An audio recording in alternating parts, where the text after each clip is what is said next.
নমস্কাৰ। নমস্কাৰ। BLBC পডকাষ্টলৈ আমাৰ সন্মানীয় অধ্যক্ষ আজি আমি স্বাগতম জনাইছোঁ। ধন্যবাদ। যিহেতু 2025 চনৰ 19 জুলাইত ছাৰে আমাৰ মহাবিদ্যালয়ত অধ্যক্ষৰ কাৰ্যভাৰ গ্ৰহণ কৰি সম্পূৰ্ণ সফলতাৰে এটা বছৰ অতিবাহিত কৰি ছাৰ বৰ্ষপূৰ্তিৰ এই প্ৰাকখনত মহাবিদ্যালয়ৰ তৰফৰ পৰা আন্তৰিক অভিনন্দন আৰু শুভকামনা জনাইছোঁ। আৰু ছাৰৰ পৰা ছাৰৰ মনৰ কথাখিনি জানিবৰ বাবে আমি ইয়াত উপস্থিত হৈছোহি। আমাৰ মহাবিদ্যালয়লৈ আপোনাক যিদিনাখন আপুনি ইয়াত অধ্যক্ষৰ দায়িত্ব গ্ৰহণ কৰিছিলে সেই দিনাৰ পৰাই আপোনাৰ কাৰ্যকালত আমি যিখিনি পাইছোঁ, আমি যিখিনি দেখিবলৈ পাইছোঁ, আপোনাৰ কাৰ্যকালত আমাৰ মহাবিদ্যালয়খনে এটা সম্পূৰ্ণ সুকীয়া মাত্ৰা লাভ কৰিছে, এটা নতুন পৰিৱেশৰ সৃষ্টি হৈছে, নতুন মাত্ৰা লাভ কৰিছে। এই সকলো দিশতে আমি সঁচাকৈয়ে যথেষ্ট উৎসাহিত আৰু আপোনাৰ প্ৰতি আমি অনুৰাগী। সেইবাবে আজি এই বিশেষ দিনটোৰ প্ৰাক মুহূৰ্তত আপোনাক আন্তৰিক কৃতজ্ঞতা জনাইছোঁ যে আমাৰ মহাবিদ্যালয়খনে এটা সুন্দৰ পৰিৱেশ গঢ়ি তুলিবলৈ সক্ষম হৈছে আপোনাৰ কাৰ্যকালত। আৰু ভৱিষ্যতেও আপোনাৰ মননদীপ্ত আৰু চিন্তাশীল ভাৱনাৰে আপুনি এই মহাবিদ্যালয়খনক আগুৱাই লৈ যাওক। আমাৰ শুভকামনা সদায় আছে আৰু আগলৈকো থাকিব। ছাৰলৈ আজি মই দুটামান প্ৰশ্ন লৈ আহিছোঁ যে আমাৰ মহাবিদ্যালয়খনৰ বিভিন্ন দিশৰ কথা সামৰি বিশেষকৈ আপোনাৰ যিদিনাখন এই মহাবিদ্যালয়খনত আপুনি অধ্যক্ষৰ দায়িত্ব গ্ৰহণ কৰিছিলে সেই বিশেষ দিনটোত আপোনাৰ মনত কেনেধৰণৰ অভিজ্ঞতা হৈছিলে বা আপুনি সেইদিনা কেনেধৰণৰ অভিজ্ঞতাৰ সন্মুখীন হৈছিলে, আপোনাৰ মনটো সেইখিনি সময়ত কেনেধৰণৰ হৈছিলে আমাক অকণমান জনাব নেকি? ধন্যবাদ। আজি মোৰ এই BLB পডকাষ্টত আজি আমাৰ মহাবিদ্যালয়ৰ অসমীয়া বিভাগৰ জ্যেষ্ঠ অধ্যাপিকা মঞ্জুমালা শৰ্মা ডাঙৰীয়ানী মোৰ লগত আজি কথা বাৰ্তাত উপনীত হৈছে। আচলতে ভাল লাগিছে যে মোৰ এগৰাকী কলেজৰ সহকৰ্মীয়ে মোক আজি ইণ্টাৰভিউ লৈছে। আচলতে মই সকলোকে পডকাষ্ট কৰি থাকোঁ, আজি মোক লৈছে। ধন্যবাদ। ইতিমধ্যে অহা কালিলৈ মোৰ এবছৰীয়া যাত্ৰা শেষ হ'ব। অৰ্থাৎ এবছৰীয়া কাৰ্যকালত মই কেনেকেনো কাৰ্যকাল কৰিলোঁ ইতিমধ্যে আপুনি কৈছে। আৰু কথা হ'ল কি, সেই সময়ত যি তাৰিখত 2025 চনৰ 19 জুলাইত মই যোগদান কৰিছিলোঁ প্ৰিন্সিপাল হিচাপে মহাবিদ্যালয়ত। এটা আৱেগিক মুহূৰ্ত আছিলে। কথা হ'ল কি, বহুখিনি মোৰ শুভাকাংক্ষী আহি ইয়াত উপস্থিত হৈছিলেহি আৰু ময়ো এটা নতুন পদক্ষেপেৰে কেনেকৈ কলেজখনক আগুৱাই নিয়া হ'ব সেইটো মই প্ৰথম দিনৰ পৰাই মই এটা দৃঢ় প্ৰতিজ্ঞ কৰিছিলোঁ যে মই কেনেকৈ কলেজখনক আগুৱাই নিম। মোৰ দুটা ধাৰণাই কলেজখনত আগুৱাই নিয়াৰ ক্ষেত্ৰত সহায় কৰিছিল। মই মনত যিখিনি কথা ভাবিছিলোঁ, প্ৰথমটো হৈছিলে কি, মোৰ এডমিনিষ্ট্ৰেশ্যন যিটো আমাৰ প্ৰশাসনিক কাৰ্যদক্ষতা আৰু একাডেমিক কাৰ্যদক্ষতা এই দুইটাকে মই আগুৱাই লৈ যোৱাত মই যথেষ্ট আগ্ৰহী আছিলোঁ প্ৰথমৰ পৰাই। সেইকাৰণেই মই আমাৰ শিক্ষক বন্ধুসকলক লৈ মই কিছুমান মনে মনে মই টিম বনাইছিলোঁ আৰু সেই টিমৰ দ্বাৰা মই তেখেতলোকক কোৱা নাছিলোঁ এইটো টিমত তুমি আছা, এইটো টিমত আমুক আছে, এইটো টিমত আমুক আছে। মই মনে মনে তেনেকৈ বনাইছিলোঁ আৰু সেইবিলাক মই কামবিলাক কৰিবলৈ তেওঁলোকক ভগাই দিছিলোঁ। আৰু সেইমতে তেওঁলোকৰ কোঅৰ্ডিনেশ্যনত, তেওঁলোকৰ যিটো সহযোগিতাত আমি আজি এই এবছৰীয়া যাত্ৰাত কলেজখনে বহুবিলাক কাম কৰিবলৈ সক্ষম হৈছোঁ, বহুবিলাক পজিটিভ কাম কৰিবলৈ সক্ষম হৈছোঁ, যাৰ ফলস্বৰূপে আমি এই এবছৰৰ পাছত এটা ধুনীয়া ৰিজাল্ট পাইছোঁ আৰু ছাত্ৰ ছাত্ৰীসকলৰ এটা ধুনীয়া ৰিজাল্ট পাইছোঁ। প্ৰথম এতিয়া মই দেখিছোঁ আজি ছেকেণ্ড ছেমিষ্টাৰৰ ৰিজাল্ট যথেষ্ট ভাল। আমাৰ 87 পইণ্ট চামথিং হৈছে। তাৰপিছত 6th ছেমিষ্টাৰ ৰিজাল্ট দিলে তাতো 95 পইণ্ট কিমান হৈছে আৰু কালি 4th ছেমিষ্টাৰ ৰিজাল্ট দিছে তাতো 90+ আছে। গতিকে এই ক্ষেত্ৰত মই সুখী আৰু যিটো পলিচিয়ে মই এডপ্ট কৰি ছাত্ৰ ছাত্ৰীসকলক আগুৱাই নিয়াত চেষ্টা কৰিছিলোঁ সেই পলিচিটোত সহায় কৰিছিলে আমাৰ শিক্ষয়িত্ৰীসকলে। তাৰ কাৰণে আচলতে প্ৰিন্সিপালে অকলে সেইটো কৰিব নোৱাৰে। কিবা ছাকচেছিভ এটা কৃতকাৰ্যতামূলক কাম এজন প্ৰিন্সিপালে অকলে কৰিব নোৱাৰে যদিহে ষ্টাফৰ সহযোগিতা নহয়। মোক যথেষ্ট ষ্টাফে সহায় সহযোগিতা কৰিছে। ছাত্ৰ ছাত্ৰীসকলৰ উন্নয়নত আজি মই যথেষ্ট সুখী হৈছোঁ আৰু এনেকৈয়ে মই প্ৰথম দিনাখনৰ পৰা যাত্ৰা আৰম্ভ কৰিছিলোঁ আৰু কাইলে মোৰ এবছৰ সম্পূৰ্ণ হ'ব। হয় ছাৰ, আমি আৰু এটা বস্তু মোৰ ভাল লাগে, মোৰ আমাৰ মানে সকলোৱে হয়তো স্বীকাৰ কৰিব, আমি সকলোৱে দেখিবলৈ পাইছো বা উপলব্ধি কৰিছে, স্বচক্ষুৰে দেখি আছে যে আপোনাৰ কাৰ্যকালত মহাবিদ্যালয়খনে এটা ৰূপান্তৰ আনিছে। ৰূপান্তৰেহে জগত ধুনীয়া কৰে কথা এষাৰ আছে, জ্যোতিপ্ৰসাদ আগৰৱালাৰ মহান বাণী।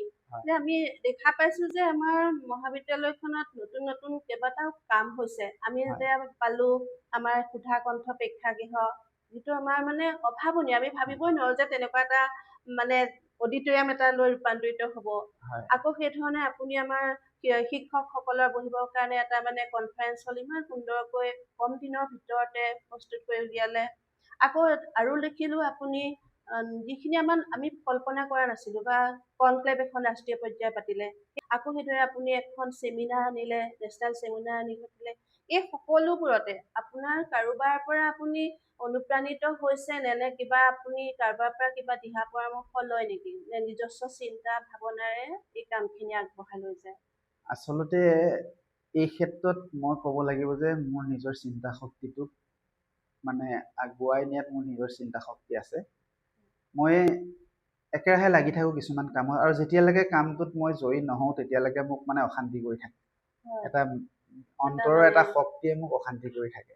আৰু আচলতে কি, মোৰ আইডিয়া হৈছে ইন'ভেশ্যনটোক মই যথেষ্ট গুৰুত্ব দিওঁ। নতুনত্ব এটা কেনেকৈ কৰিব পৰা যায় সেইটোৰ ওপৰত গুৰুত্ব দিওঁ। আৰু সেই কথাবিলাককে মই চিন্তা কৰি কৰি, ধৰি লওক ৰাতি সাৰ পালেও কেতিয়াবা এই নতুন কথা এটা কেনেকৈ এডপ্ট কৰিব পৰা যায়, সেই কথাবিলাক চিন্তা কৰি মই আগুৱাই নিবলৈ চেষ্টা কৰিছিলোঁ। মই প্ৰথমতে জইন কৰা কেইদিনমানৰ পাছতেই দেখিছিলোঁ যে আমাৰ ইয়াত ভাল এটা মানে মঞ্চ নাই, ভাল এটা প্ৰেক্ষাগৃহ নাই। যি এটা ডাঙৰ প্ৰেক্ষাগৃহ আছে তাক বনাবলৈও যথেষ্ট টকাৰ প্ৰয়োজন, আৰু খুব সহজ নহয় সেইটো এটা উলিয়াবৰ কাৰণে। কিন্তু আমাৰ যিটো এটা মঞ্চ আগৰ পৰা আছিলে, প্ৰেক্ষাগৃহ আছিলে, তাৰ অৱস্থাটো অকণমান বেয়া আছিলে। মই চিন্তা কৰিলোঁ যে এইটোত নতুনত্ব আনিব লাগিব। আৰু সেই ক্ষেত্ৰত আমাৰ কৰ্মচাৰীসকলৰ, আমাৰ অফিচৰ 2-4জন কৰ্মচাৰী ইমান পাকৈত এইবিলাকৰ ক্ষেত্ৰত, মানে স্কিল ইমান ধুনীয়া আছে, মই সিহঁতক মানে তাত লগাবলৈ বিচাৰিলোঁ। আৰু সেই সময়ত আমাৰ ফাইনেন্সিয়েল অৱস্থাও, কলেজৰ অৱস্থাও খুব মানে ভাল নহয়। গতিকে কলেজৰ সেই এটা নতুনত্ব আনিবৰ কাৰণে নিজৰ ফালৰ পৰাই অকণমান পইচা খৰচ কৰিলোঁ। খৰচ কৰি আমাৰ শিক্ষক 2-এজনেও যথেষ্ট পৰিমাণে সহায় কৰিছে, ডাইৰেক্ট ইনডাইৰেক্টলি তেনেকৈ সহায় কৰি আমি প্ৰথম সুধাকণ্ঠ প্ৰেক্ষাগৃহটো বনালোঁ। খুব কম পইচাত এটা ধুনীয়া আৰ্টিষ্টিক ডিজাইনত এইটো এটা আমি বনালোঁ। তেনেকৈ আমি চেপ দিলোঁ আমাৰ 2 নম্বৰ কথা, আমাৰ এটা এই পডকাষ্টটো। মোৰ এটা সপোন আছিলে যে কলেজৰ যিবিলাক শৈক্ষিক মানে দিশ, আৰু সেই শৈক্ষিক দিশবিলাকক ছাত্ৰ ছাত্ৰীৰ মাজলৈ কেনেকৈ আগুৱাই লৈ যাব পৰা যায়, ছাত্ৰ ছাত্ৰীসকলে সেই ইনফৰমেশ্যনবিলাক কেনেকৈ পাব, তাৰ এটা মোৰ মানে সপোন আছিলে। আৰু সেই আৰু নতুন নতুন ভাল ভাল অতিথিক আনি আমাৰ এই পডকাষ্টৰ যোগেদি ছাত্ৰ ছাত্ৰীসকললৈ বাৰ্তাটো কেনেকৈ প্ৰেৰণ কৰিব পাৰোঁ, সেইটো মোৰ এটা মানে আশা আছিলে। আৰু সেইকাৰণে খুব মানে কম সময়তে আমাৰ কৰ্মচাৰী কেইজনক লৈ মই এই সামান্য পডকাষ্টটো, আজি যিটো ৰুমত আমি বহি আছো, সেই পডকাষ্টটো আমি বনাবলৈ সক্ষম হৈছিলোঁ। আজি এই যে আমি বহি আছো ইয়াত, এই মানে যি দুখন আমি চেয়াৰত বহি আছো, এই দুখনো আনিবলৈ আমাৰ পইচা কম আছিলে, পইচা নাছিলে ফাণ্ডত। মই ফ্লিপকাৰ্টৰ পৰা নিজৰ একাউণ্টৰ পৰা পইচা দি এই 3টা ছেট আমি আনিছোঁ। আৰু খুব কম পইচাত এই পডকাষ্টটো আমি বনাইছিলোঁ, যিটোৰ দ্বাৰা আমি এতিয়া আমাৰ কলেজৰ প্ৰচাৰ কৰিব পাৰিছোঁ। আৰু তৃতীয়তে মই চিন্তা কৰিলোঁ যে এইটো স্কিল এডুকেশ্যন, NEPA স্কিল এডুকেশ্যনৰ ওপৰত যথেষ্ট গুৰুত্ব দিছে। এইটো মানে এটা পাৰ্টি হৈছে স্কিল ডেভেলপমেণ্ট। গতিকে সেই ক্ষেত্ৰত মই চিন্তা কৰিলোঁ যে আমাৰ স্কিল ডেভেলপমেণ্টৰ কাৰণে আমাৰ চেণ্টাৰ এটাৰ প্ৰয়োজন। সেইকাৰণেই মই কি কৰিলোঁ, আমাৰ centre for innovation, incubation and entrepreneurship চেলটো আমি মানে প্ৰতিষ্ঠা কৰিলোঁ। আৰু সেই প্ৰতিষ্ঠা কৰিয়ে আমাৰ যিটো ইণ্টাৰ্ণশ্বিপ, আমাৰ কলেজৰ ইণ্টাৰ্ণশ্বিপ কামবোৰ, সেই ইণ্টাৰ্ণশ্বিপ কামবোৰ সেই চেলটোৰ যোগেদিয়ে ইতিমধ্যে কৰা হৈছে। আৰু আমাৰ যিটো ইনকিউবেশ্যনৰ কামবিলাকো সেই চেলটোৰ যোগেদিও কৰা হৈছে। আমাৰ কলেজত উইভিংখন আছে, সেই উইভিংখনৰ যিটো তাঁতশাল আছে, সেই তাঁতশালৰ আমাৰ ছাত্ৰীসকলক কেনেকৈ শিকাব পৰা যায় সেই বস্তুটো তালৈ দিছোঁ। আমাৰ নাৰ্চাৰী এখন আমি সেই চেলটোৰ যোগেদি আমি নাৰ্চাৰী এখন কৰিছোঁ। গতিকে সেইটো হৈছে বৰ্তমান আমাৰ স্কিল ডেভেলপমেণ্টৰ ক্ষেত্ৰত সেই চেলটো কৰিছোঁ। 3 নম্বৰটো বীৰ লাচিত বৰফুকন ৰিচাৰ্চ ফাউণ্ডেশ্যন। বীৰ লাচিত বৰফুকন ৰিচাৰ্চ ফাউণ্ডেশ্যন, কাৰণ বীৰ লাচিত বৰফুকনৰ নামতে মহাবিদ্যালয়খন আছে। মই প্ৰথম জইন কৰি এটা কোট মই ঠিক কৰিছিলোঁ যে অল্ড ৰুটছ নিউ উইংছ, আচলতে কি পুৰণাক লৈ নতুনেৰে আগবাঢ়ি যোৱা। গতিকে সেই বস্তুটোক আমি মানে আগবঢ়াই নিবৰ কাৰণে আমাৰ ৰিচাৰ্চ ফাউণ্ডেশ্যনটো বীৰ লাচিত বৰফুকন ৰিচাৰ্চ ফাউণ্ডেশ্যন কৰিছোঁ। তাৰ যোগেদিও আমি ছাত্ৰ ছাত্ৰীসকলক এতিয়া 7th চেম 8th চেম আৰম্ভ হ'ব, কেনেকৈ ৰিচাৰ্চটোক আমি আগবঢ়াই নিব পৰা যায় সেইটো এটা। তাৰপাছত মই যোগদান কৰাৰ পাছতেই মই এটা ৰিচাৰ্চ প্ৰপ'জেল বনালোঁ ICSSR-লৈ, আৰু সেই ICSSR-ত মানে সেই ৰিচাৰ্চ প্ৰপ'জেলটো ছাবমিট কৰাৰ 4-5 মাহৰ পাছতে এটা ভাগ্য ভাল, মানে মই সেইটোত মানে এপ্ৰুভেল পালোঁ। তাৰ যথেষ্ট ভাল এটা এমাউণ্ট এপ্ৰুভেল পালোঁ, আৰু সেইমতেই মই ব্লু ইকনমিৰ ওপৰত এখন চেমিনাৰ, ৰাষ্ট্ৰীয় পৰ্যায়ৰ চেমিনাৰ আনিলোঁ। তাৰপিছত আৰু বহুত আছে, মই পাছত মই কৈ যাম কথাবোৰ। মানে পদক্ষেপ লৈ আছে ছাৰে, বহুখিনি গুৰুত্বপূৰ্ণ পদক্ষেপ। আৰু বিশেষকৈ ছাৰ আপুনি এগৰাকী বিশিষ্ট নিবন্ধকাৰ। আপোনাৰ লেখা আজি আমি কিমান বছৰৰ পৰা পেপাৰত পঢ়ি আহিছোঁ, আৰু বিশেষকৈ আপুনি বিভিন্ন জনমহলত মানে আপোনাৰ নাম আছে, এজন ভাল নিবন্ধকাৰ, প্ৰবন্ধ ৰচনা কৰি আপুনি যিমানখিনি মানে আপোনাৰ পাব্লিচিটি চলি আছে, আমাৰ বহুত মানুহে আগতে কয় যে আপোনাৰ লেখা পঢ়ি খুব ভাল পায়। আৰু আপোনাৰ সেই ইমান ব্যস্ততাৰ মাজত লিখিবলৈ কেনেকে সময় উলিয়াই, সেইটো এটা মই ভাবোঁ কেতিয়াবা। আপুনি বাৰু কেনেকে ইমান ব্যস্ততাৰ মাজত কলেজৰ বিভিন্ন কাম, ঘৰৰ পৰিয়ালকো সময় দিব লাগে, তাৰ মাজতে আপুনি লেখা মেলা কৰিবৰ কাৰণে আছুতীয়াকৈ সময়কণ কেনেকে উলিয়াই, আমাক অকণমান জনাব নেকি? নাই, আচলতে আছুতীয়া সময়ৰ প্ৰয়োজন নাই। কথাটো হ'ল কি, ইচ্ছা শক্তি যেতিয়া মানুহ থাকিব তেতিয়া যিকোনো কাম কৰিব পাৰে। আৰু এই লিখাটো এটা মোৰ হবি। যদি মই নিলিখাকে থাকোঁ, মোক মানে বাৰে প্ৰতি মনটোৱে আক্ৰমণ কৰি থাকে, তই কি কৰি আছ, এনেই টাইমটো কেনেকে নষ্ট কৰিছ। সেইকাৰণে মোক কি হয়, মই মোবাইলতে যেতিয়াই সময় পাওঁ, কলেজত যেতিয়া মোৰ ধৰি লওক টাইম পাওঁ, তেতিয়া মই এটা টপিক চিন্তা কৰি সেই টপিকৰ ওপৰত মই মোবাইলতে কওঁ। আৰু কি হয়, সন্ধিয়া সময়ত যেতিয়া আমাৰ খোৱা বোৱা হৈ যায়, ৰাতি বিচনালৈ যাওঁ, বিচনালৈ টোপনি নোযোৱালৈকে সেই সময়ত মই লিখাৰ চেষ্টা কৰোঁ। আৰু ৰাতিপুৱা সোনকালে শুই উঠি যেতিয়া মই মোবাইলটো হাতত লওঁ, তেতিয়া সেই সময়ত ৰাতিপুৱা অকণমান লিখাৰ মানে কামটো হৈ থাকে। তেনেকেই মই মানে মোৰ কামটো, লিখা মেলা কামটো কৰি যাওঁ।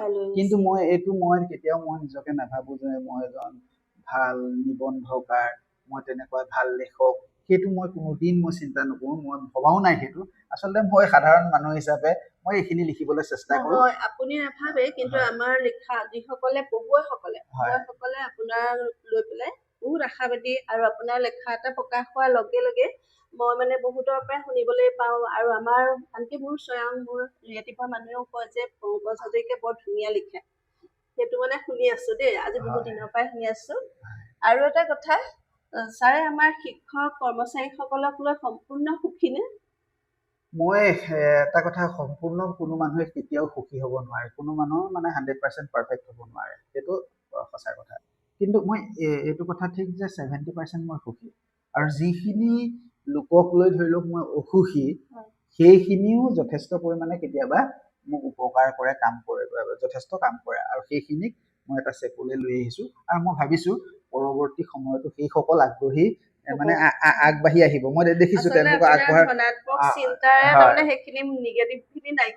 কেতিয়াবা মনলৈ যদি হতাশ আহে, তেতিয়া চিন্তা কৰোঁ নাই, সমাজততো সকলো একে নহয়, আৰু বা আমাৰ হাতখনৰ 5টা আঙুলি সমান নহয়, গতিকে এটা অকণমান টাইম লাগিব, আৰু সেই সকলোকো মই লৈ আহিব পাৰিম। কিন্তু ইমান বেয়া মানুহ নাই মোৰ কলেজখনত, বা আমাৰ তেনেকুৱা ধৰণৰ নাই। গতিকে আচলতে কি, সেইসকলক মানে আগুৱাই অনাত মোৰ নিজৰ মুখ্য ভূমিকা হ'ব লাগিব, আৰু আনিব পাৰিছোঁ মই যথেষ্ট ভালভাৱে। আৰু প্ৰত্যেকে দায়িত্ব বুজি কাম কৰিবলৈ আগবাঢ়ি আহিছোঁ বাৰু, নহয় আহিব, নিশ্চয় আহিব। আমাৰ মহাবিদ্যালয়খন আমাৰ সপোন, আমাৰ প্ৰতিশ্ৰুতি, সম্ভাৱনা আৰু প্ৰত্যাহ্বানে সকলোখিনি লৈয়ে আমি কাম কৰি আছোঁ। বিশেষকৈ আমাৰ মহাবিদ্যালয়ত প্ৰত্যাহ্বানো আছে। এই প্ৰত্যাহ্বানটো আপুনি নিশ্চয় বুজি পাইছে, যে প্ৰত্যাহ্বানৰ সন্মুখীন হ'ব পৰাকৈ আমি কাম কৰি গৈ আছোঁ, বা আপুনি যথেষ্ট কষ্ট কৰিছে। যে প্ৰত্যাহ্বান কাক লৈ হৈছে সেইটো আপুনি গম পাইছে। এই প্ৰত্যাহ্বানৰ জৰিয়তে আপুনি তাৰমানে কেনেকে এইখিনি সমস্যা সমাধান কৰিবলৈ আপুনি পৰিকল্পনা কৰিছে। আপোনাৰ মানে মতামত কি এই সম্পৰ্কত? আচলতে প্ৰত্যাহ্বান থাকিলেহে সুযোগ ওলাব। হয় যদি একেবাৰে ষ্টেট এটা ৰাস্তাত গৈ থাকে, কোনো প্ৰত্যাহ্বান নাপায়, তেতিয়া মানুহে লাৰ্ণিং কৰিব নোৱাৰে। শিক্ষাটো ক'ৰ পৰা আহিব, যিটো অভিজ্ঞতা ক'ৰ পৰা আহিব? আপোনাৰ ups and downs, there are many ups and downs in human life. মানুহৰ জীৱনত যথেষ্ট উত্থান পতন আছে, সেইবিলাক মোকাবিলা কৰিব পাৰিব লাগিব। মই দেখিছোঁ মহাবিদ্যালয়খনত যথেষ্ট মানে অবষ্টেকলছ আছে, যিবিলাক মানে মই লাহে লাহে মানে এই প্ৰব্লেমটো ছল্ভ কৰিবলৈ মানে আগবাঢ়ি গৈছোঁ। আচলতে এটা ছিষ্টেম ক্ৰিয়েট কৰি ল'ব লাগিব, আৰু মই ভাবিছোঁ আগন্তুক সময়ত সেই প্ৰব্লেমবিলাক ছল্ভ হ'ব, যিখিনি এতিয়া গভৰ্ণমেণ্টে আগবাঢ়ি গৈছে কৰিবলৈ। আৰু আমাৰ কলেজো যিখিনি মানে প্ৰত্যাহ্বানৰ কথা কৈছে, আচলতে কি আমাৰ কিছু সংখ্যক শিক্ষকৰ আমাৰ পষ্ট এতিয়া হোৱা নাই, কিন্তু এতিয়া গভৰ্ণমেণ্টে এটা নতুন পৰ্টেল চিষ্টেম ঠিক কৰিছে, সেইটোৱে সমস্যা হৈছে। এতিয়া সেইকেইজনৰ পষ্ট নোহোৱাৰ কাৰণে মই তেখেতলোকক মই প্ৰেছাৰ দিব পৰা নাই। মোৰ বেয়াও লাগে তেওঁলোকৰ কাৰণে, তেওঁলোকেও ধৰি লওক কিছুমান কমপ্লেক্সিটি আহি যায় যে এনেকুৱা কি কাৰণে হ'ল আমাৰ। গতিকে মই সেইটো তেওঁলোকক অনুভৱ কৰিবলৈ দিয়া নাই। তেওঁলোকক বেলেগ বেলেগ মই মানে কামত তেওঁলোকক নিয়োগ কৰিছোঁ, আৰু তেওঁলোকক তেনেকে নিয়োগ কৰি তেওঁলোকক মই যথেষ্ট অনুপ্ৰাণিত কৰিছোঁ। আৰু ইতিমধ্যে মই অসম চৰকাৰৰ মাননীয় শিক্ষামন্ত্ৰীৰ লগতো কথা বতৰা পাতিছোঁ, আমাৰ সঞ্চালিকা বাইদেউৰ লগতো কথা বতৰা পাতিছোঁ, যাতে আমাৰ এই শিক্ষকসকলৰ কৰ্মচাৰীসকলৰ সমস্যাবিলাক সমাধান হ'ব। আচলতে এই প্ৰব্লেমবিলাক মই আশা ৰাখিছোঁ চৰকাৰে যিটো নিৰ্দেশনা জাৰি কৰিছে তাৰ ওপৰত বেছ কৰি মই কথাটো কৈছোঁ যে খুব সোনকালে প্ৰব্লেমটো ছল্ভ হ'ব বুলি মই ভাবিছোঁ, আৰু তেতিয়াই আমি আকৌ নতুন উদ্যমেৰে কলেজখনক আগুৱাই লৈ যাবলৈ সক্ষম হ'ম। কাম কৰিবলৈ সুবিধা পাব। আৰু ছাৰ, আমাৰ ছাত্ৰ ছাত্ৰীসকলৰ যিখিনি আমাৰ সমস্যা আছিলে যে আমাৰ ল'ৰা ছোৱালীৰ বহুত এনৰলমেণ্ট কম আছিলে, এতিয়া এইবাৰ আমি বহুত মানে আশাবাদী হৈছোঁ এটা কাৰণে যে আহিছে ল'ৰা ছোৱালী যথেষ্টখিনি আহিছে। এতিয়া আৰু 2টামান দিন বঢ়াই দিছে। এতিয়া আমাৰ হয়তো আৰু এনৰলমেণ্ট বাঢ়িব। এনৰলমেণ্ট বঢ়াটো আছে, তাৰ লগতে আকৌ 7th চেম 8th চেমৰ কথা আহি পৰিলে। আপুনি নিশ্চয় এতিয়া তাৰ কাৰণেও চাগে চিন্তা কৰিছে, কেনেধৰণে ক্লাছবোৰ কৰিবৰ কাৰণে কেনেধৰণৰ পৰিৱেশ সৃষ্টি কৰিব, মানে ৰুমৰ কথা লৈ কৈছোঁ, ক্লাছ ৰুমৰ ব্যৱস্থা আপুনি নিশ্চয় ভাবিছে, অকণমান ক'ব নেকি? ইতিমধ্যে আমি আমাৰ যিকেইটা ছেমিষ্টাৰৰ ৰিজাল্ট দিছে, আমি আগতীয়াকৈ ছাত্ৰ ছাত্ৰীসকলৰ লগত কথা বতৰা পাতি তেওঁলোকৰ লগত যথেষ্ট ইনফৰমেশ্যন দিয়া আমাৰ সকলোৱে কৰিছে। আমি ছাত্ৰ ছাত্ৰীসকলক এডমিশ্যন দি দিয়া হৈছে, আৰু 7th চেমৰ কাৰণেও আমি প্ৰায় ছাত্ৰ ছাত্ৰীসকলৰ লগত ৱৰ্কশ্বপ পাতিছোঁ, তেওঁলোকৰ লগত কথা বতৰা পাতি কি হ'ব, ইয়াৰ প্ৰস্পেক্ট কি আছে, প্ৰব্লেমবিলাক কি আছে, সকলোবিলাক পাতিছোঁ। আৰু ইতিমধ্যে আমাৰ মেজৰিটি ষ্টুডেণ্টছে এডমিশ্যনৰ কাৰণে ব্যৱস্থা আগবাঢ়ি আহিছে। গতিকে এটা এটা শুভ লক্ষণ। কাৰণ কি হৈছে, কেতিয়াবা কিছুমান ডেফিচিট থাকিব পাৰে, সকলো যে কলেজখনত থাকিব লাগিব তেনেকুৱা কথা নহয়। তাতে আমি মিলাবৰ পৰা কিছুমান ব্যৱস্থা কৰিছোঁ। আমাৰ ৰুটিনৰ দায়িত্বত ভাইচ প্ৰিন্সিপালৰ নিৰ্দেশত দায়িত্বত আমি ৰুটিনখনৰ ব্যৱস্থা কৰিছোঁ, আৰু ৰুটিনতে আমি মেনেজমেণ্ট চিষ্টেমটো অকণমান ঠিক কৰিবৰ কাৰণে, ক্লাছ মেনেজমেণ্টটো কৰিবৰ কাৰণে আমি ৰুটিনতে ঠিক কৰিছোঁ। তাৰ উপৰিও আমাৰ ইনফ্ৰাষ্ট্ৰাকচাৰ ইমান নথকাও নহয়, আমাৰ আছে, যিখিনি আছে সেইখিনিকে লৈ আমি আগবাঢ়ি যাম। আৰু আমাৰ যথেষ্ট ছাত্ৰ ছাত্ৰী এইবাৰ আহিছে, এটা শুভ লক্ষণ আমাৰ মহাবিদ্যালয়ৰ কাৰণে। খুব ভাল লাগিছে মোৰ। যোৱাবাৰতকৈ আমাৰ বাঢ়িছে ছাত্ৰ ছাত্ৰী। হায়াৰ ছেকেণ্ডেৰীত যোৱাবাৰ 42 ষ্টুডেণ্ট আছিলে, এইবাৰ আমাৰ 170+ যথেষ্টখিনি। ডিগ্ৰীটো আমাৰ কি হৈছে, ডিগ্ৰী ফাৰ্ষ্ট চেমত আমাৰ যথেষ্ট পৰিমাণে আহি গৈছে, আৰু অহাৰ সম্ভাৱনা আছে। গতিকে যিহেতু ছাত্ৰ ছাত্ৰীসকলে কিবা এটা ভাল পাই আহিছে, নতুনত্ব কিবা এটা দেখি আহিছে, গতিকে এই ছাত্ৰ ছাত্ৰীসকলক আমি মানে আগুৱাই নিয়াত প্ৰত্যেকজন শিক্ষক শিক্ষয়িত্ৰীৰ পৰা কৰ্মচাৰীলৈকে দায়িত্ব থাকিব লাগিব। এতিয়া যিটো যেনেকে সকলোৱে সহযোগিতা আগবঢ়াইছে, যেনেকে নতুন নতুন পলিচিবিলাকে সকলোৱে লৈছে, সেইবিলাক যাতে পৰৱৰ্তী সময়তো যাতে থাকে। ছাত্ৰ ছাত্ৰীসকলৰ বৌদ্ধিক মানসিক আৰু মানে এই মানে যিটো ব্যৱস্থা, সেই ব্যৱস্থা তাহাঁতক উত্তৰণ কৰাব লাগিব, কাৰণ এটা তাহাঁতি ভাল ভাৱ এটা লৈ আমাৰ স্কিলৰ কাৰণে আৰু কৰিবলগীয়া আছে। স্কিল একো হোৱা নাই এতিয়ালৈকে আমাৰ, যিসমূহ আমি কৰিছোঁ সেইসমূহ প্ৰাইমেৰী অৱস্থাত আছে। আমি স্কিলৰ কাৰণে আৰু নতুন নতুন মই ব্যৱস্থা কৰিছোঁ। হয়তো আৰু এমাহ 2 মাহৰ পাছত এটা নতুন পৰিৱেশ এটা আকৌ কলেজত হ'ব। NSDCৰ লগত এটা চৰ্চা চলি আছে, এটা প্ৰপ'জেল হেৰি হৈছে ইতিমধ্যে, মানে প্ৰাইমেৰী আগবাঢ়িছে বুলি খবৰ পোৱা গৈছে। গতিকে তেতিয়া আমি স্কিলৰ ক্ষেত্ৰত আৰু অকণমান আগবাঢ়িব আগবাঢ়ি যাব পাৰিব। পাৰিম। ছাৰ, আপোনাৰ কাৰ্যকালত এই এবছৰ কাইলৈ সম্পূৰ্ণ হ'ব। সেই এবছৰীয়া কাৰ্যকালত আপোনাৰ মনত ৰখা এটা স্মৰণীয় অভিজ্ঞতা ক'বনে? কিবা এটাতো হৈছে, মানুহৰ কেতিয়াবা ভাল লগা অভিজ্ঞতা হয়, বেয়া লগা অভিজ্ঞতা হয়। আপোনাৰ বাৰু চিৰস্মৰণীয় নিচিনা এটা অভিজ্ঞতা তেনেকুৱা কিবা হৈছে নেকি? নে আমাৰ কলেজৰ কাৰোবাৰ, আমাৰ মানুহবিলাকৰ পৰা বাৰু আপুনি চবেই ভালকে পাইছে, কিন্তু আপোনাৰ কিবা এটা এনেকুৱা এবছৰ অভিজ্ঞতাৰ মাজত কেতিয়াবা হয়তো ভালো লগা হৈছে, কেতিয়াবা বেয়াও লাগিছে, যে এটা ডাঙৰ দায়িত্ব, অধ্যক্ষৰ দায়িত্বটো মহান দায়িত্ব এটা, সেই দায়িত্ব সম্পন্ন কৰোঁতে আপুনি কেতিয়াবা উজুতি খাবলগীয়া হৈছে নেকি? নাই, মই আজিলৈকে আজি কাইলৈ এবছৰ হ'ব মই তেনেকুৱা এটা কোনো ধৰণৰ পৰিৱেশ আহি পোৱা নাই। আৰু তেনেকুৱা পৰিৱেশ হ'লেও ভগৱানক প্ৰাৰ্থনা কৰিছো কোনো ধৰণৰ চিৰিয়াছ পৰিৱেশ আহিব নালাগে, কিন্তু যিবিলাক পৰিৱেশত মই নিজে টেকল কৰিব পাৰিম। আপোনাক মানে নিজৰ ব্যক্তিগত ধৰণৰ কথাটো, আপোনাৰ ইমান কাম কৰে, ইমান কৰ্মব্যস্ততা, আপুনিতো কাৰোবাৰ পৰা অনুপ্ৰেৰণা পাব লাগিব। আমি সাধাৰণতে ভাবোঁ এগৰাকী মহিলা পুৰুষৰ দ্বাৰা অনুপ্ৰাণিত হয়, এজন পুৰুষ এগৰাকী নাৰীৰ দ্বাৰা অনুপ্ৰাণিত হয়। মই এই ক্ষেত্ৰত নাৰী মানে আপোনাৰ সহধৰ্মিনীৰ কথা কৈছে। আপোনাৰ বাইদেউ কোনো কাৰণতে খং চং নুঠে নেকি বাৰু? ইমান ব্যস্ত হৈ থাকে, ইমান সময় মানে কলেজত সময় দিয়ে বা ৰাজহুৱা কাম সামাজিক কামত থাকে, লিখা পঢ়াত ব্যস্ত থাকে, বাইদেৱে আপোনাক যথেষ্ট অনুপ্ৰাণিত কৰে, সেইটো যে ধৰিব পাৰিছো। তেওঁলৈ আপুনি কি বাৰ্তা আগবঢ়াব? আচলতে কি হৈছে, কথাটো আপুনি কৈছে যে এজন পুৰুষৰ কৃতকাৰ্যৰ আঁৰত এগৰাকী নাৰী থাকে, নহয় জানো? গতিকে আমাৰ সহধৰ্মিনীৰ কথা কৈছো, তেওঁ খং উঠিলেও উপায় নাই। মানে আজি বছৰ ধৰি তেনেকুৱা এটা অৱস্থাই হৈ আহিছে। মই আচলতে শিৱসাগৰ কমাৰ্চ কলেজত অধ্যাপনা কৰিছিলো, তাত থাকোতেও একে অৱস্থা। গতিকে এটা মই প্ৰেৰণা পাইছো, কথাটো হৈছে কি, মই যিমান কাম কৰো তেওঁ কোনোদিন ডিষ্টাৰ্ব নকৰে, আৰু মোৰ ছোৱালীও কোনোদিন ডিষ্টাৰ্ব নকৰে। তাক তেওঁলোকে যথেষ্ট সহায় কৰে। আৰু যেতিয়া মই কিবা এটা বস্তু লাগে বুলি, সেইদিনাখন এতিয়া কলেজত আমাৰ এখন ডাঙৰ মিটিং হৈছে, বাজেট যিদিনাখন অসম বাজেট মানে ছাবমিট হৈছে, তেতিয়া মানে ইয়াত মানে এখন ডাঙৰ মিটিং হৈছে, মই তাত এটেণ্ড কৰি আছো। ইফালে মোৰ মানে পেপাৰৰ পৰা খবৰ আহিছে, আপোনাৰ লিখনিটো আপুনি বাজেটৰ ওপৰত আজি দিব লাগিব আৰু ইণ্টাৰভিউ দিব লাগিব। গতিকে মই কি কৰিম, মই ইনফৰমেশ্যনেই পোৱা নাই। তেতিয়া লগালগ মই তেওঁলৈ ফোন কৰিছো যে তুমি বাজেট চোৱা আৰু মোলে বস্তুবিলাক দি থাকা। আৰু ইতিমধ্যে তেওঁ বাজেট চাইছে, মোলে বস্তুবিলাক দি আছে। গতিকে সেই কথাবিলাক আচলতে সেই ইনফৰমেশ্যন বিলাক পোৱাৰ লগে লগে মই ঠিক কৰি ল'ব পাৰো। আৰু সেইটোৱে প্ৰেৰণা। জড়িত। আৰু মোৰ কিছুমান অনলাইনৰ বা মেইল চেইল কিবা কিবি এই কাম বিলাকত মোৰ ছোৱালীয়ে যথেষ্ট সহায় কৰে। মই সেইবিলাকো তাইক দায়িত্ব দিলো, তাই ক্লাছ 9ত যদিও সেই কাম বিলাক তাই কৰিব পাৰে, সেইকাৰণে অকনমান মানে কামবোৰত তাহাঁতি সহায় কৰিব পাৰে। ভাল লাগিল। আৰু আপুনি আমাৰ ছাত্ৰ ছাত্ৰীসকললৈ কি মেছেজ দিব বা বাৰ্তা দিব? মোৰ ছাত্ৰ ছাত্ৰীসকল যথেষ্ট ভাল ছাত্ৰ ছাত্ৰী, সৰল সহজ ছাত্ৰ ছাত্ৰী। সিহঁতক যিটোকে কওঁ সেইটোকে বুজে। আৰু প্ৰায় মই যেতিয়া সিহঁতৰ লগত কাউন্সিলিং প্ৰগ্ৰাম প্ৰায় 10-15 দিনৰ মূৰে মূৰে সকলোকে বহাই লৈ মই কাউন্সিলিং কৰোঁ।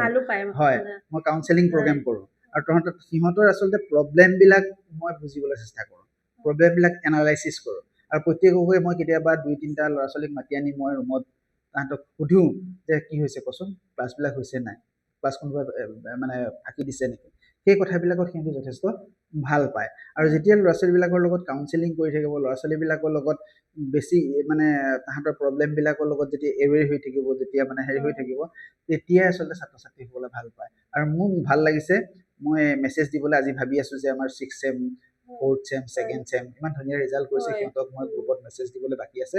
মই আজি তেওঁলোকলৈ মই এটা ধন্যবাদ উৎসাহিত কৰিম।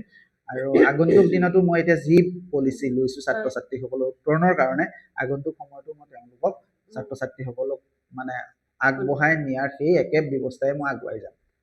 ধন্যবাদ ছাৰ। আপোনাৰ গোটেই কথাখিনিয়ে বৰ ধনাত্মক, আৰু আপোনাৰ বহুত আশাৰে আপুনি এই মহাবিদ্যালয়খনক গঢ়ি তুলিব বিচাৰিছে। আমাৰ আন্তৰিক অভিনন্দন জনাইছো।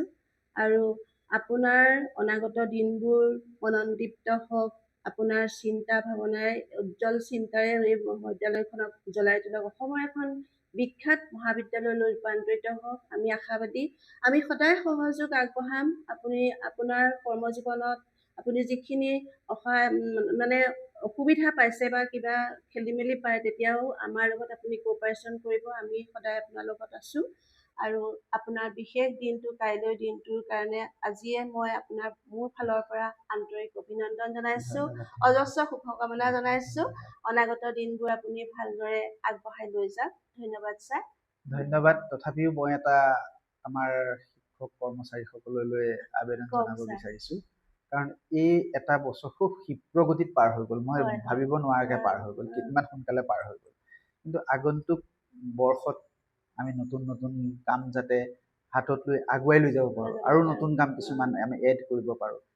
যোৱা সময়ছোৱাত যিবিলাক নতুন নতুন কাম হ'ল, সেই নতুন নতুন কামবোৰে এটা সমাজত এটা নতুন বাৰ্তা দিছে। আৰু ঠিক আগন্তুক বৰ্ষতো আমি আমাৰ শিক্ষক শিক্ষয়িত্ৰীসকল, আমাৰ কৰ্মচাৰীসকল, আমাৰ ছাত্ৰ ছাত্ৰীসকলক লৈ যাতে আমি নতুন পৰিকল্পনাৰে নতুন নতুন দিশত আগুৱাই যাব পাৰোঁ, সেইটোৰ কাৰণে মই সকলো আমাৰ শিক্ষক শিক্ষয়িত্ৰী কৰ্মচাৰীসকলক মই আহ্বান জনাইছোঁ। কাৰণ বীৰ লাচিত বৰফুকন মহাবিদ্যালয় নামটোৱে বীৰ লাচিত বৰফুকন মহাবিদ্যালয়। আচলতে কি মই প্ৰথমতে যে কৈছিলোঁ আপোনাক, অল্ড ৰুটছ নিউ উইংছ, নহয়নে? আমি পুৰণি মানে নতুনৰ প্ৰভাৱ সৃষ্টি কৰি আমি মহাবিদ্যালয়খনক আগুৱাই নিম। আমাৰ সকলোৱে আমি হাঁহি থাকিম সদায়। আৰু আমাৰ ছাত্ৰ ছাত্ৰীসকলে ইতিমধ্যে আমাৰ এটা ভাল কথা, আমাৰ ছাত্ৰ ছাত্ৰীসকলে আন্তঃৰাষ্ট্ৰীয় প্ৰেক্ষাপটত, ৰাষ্ট্ৰীয় প্ৰেক্ষাপটতো আন্তঃৰাষ্ট্ৰীয় প্ৰেক্ষাপটতো সিহঁতি জিলিকিবলৈ সক্ষম হৈছে। এইটোতো গুড চাইন। গতিকে তেনেকে যদি আমি প্ৰত্যেকজন শিক্ষক শিক্ষয়িত্ৰীয়ে আমাৰ ছাত্ৰ ছাত্ৰীসকলক লৈ যদি আমি সজাগ থাকোঁ, আমাৰ নিজৰ কলেজখনক লৈ যদি আমি সজাগ থাকোঁ, তেতিয়া আমাৰ উত্তৰণৰ ফালে আমি অগ্ৰসৰ হ'মেই। আৰু এইটো আচলতে আমাৰ কাম্য হ'ব লাগে, আৰু আগন্তুক সময়ত আমি আগুৱাই যাম বুলি আশা ৰাখিছোঁ। ধন্যবাদ।